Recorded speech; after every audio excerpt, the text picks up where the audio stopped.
See, God's looking at you and he sees an image of you. He sees that you are strong. He sees that you are well able to do what he's called you to do.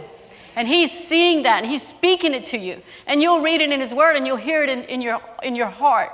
Hear him speaking to you. And this is what Gideon did when he heard it, maybe some of the things we do too. He says, and Gideon said to him, "Oh, sir, if the Lord is with us, why is all this befallen us? And where are all his wondrous works of which our fathers told us, saying, did not the Lord bring us up from Egypt? But now the Lord has forsaken us and given us to the hand of Midian." The Lord turned to him and said, "Go in this your might, for you shall save Israel from the hand of Midian. Have I not sent you?" See, so God has an image of you as a conqueror. God has an image of you as an overcomer. And when he speaks those words to you, don't second guess him. Don't challenge him. Just walk in it. Amen? Because he has a plan to not only deliver you, but to deliver your whole household. To maybe some of you will deliver a whole nation. God has callings that he has placed in the earth, and it's our responsibility to rise up and step in that. Amen? And then verse 15 goes on to say, and Gideon said unto him, "O Lord, how can I deliver Israel? Behold, my clan is the poorest in Manasseh, and I am the least in my father's house." So, you know, it doesn't matter what you think your abilities are.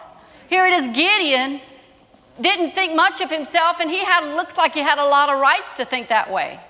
But he was looking at the outside, and God sees the inside. Just like when he called the little shepherd boy David, and Samuel had come to anoint the next king of Israel.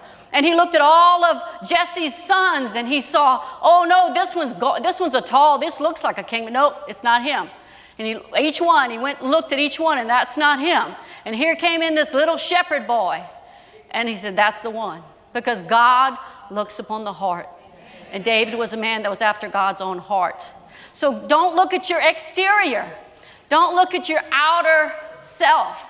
Recognize that God may be seeing something you hadn't seen yet. Maybe you hadn't been looking in the right mirror. Maybe you haven't been examining things the way you really need to.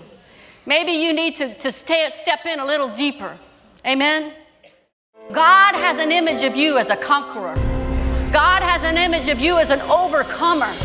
And when he speaks those words to you, don't second guess him. So the Spirit of the Lord is available to us to help us. God has a great victory ahead for you, and you need to be believing and trusting in the image that he has placed in your heart. Power to change your life. Order your copy today. This media is copyrighted by Cathy Duplantis Ministries for the private use of our audience. Any other use of this media or of any pictures or accounts without Cathy Duplantis Ministries' consent is strictly prohibited.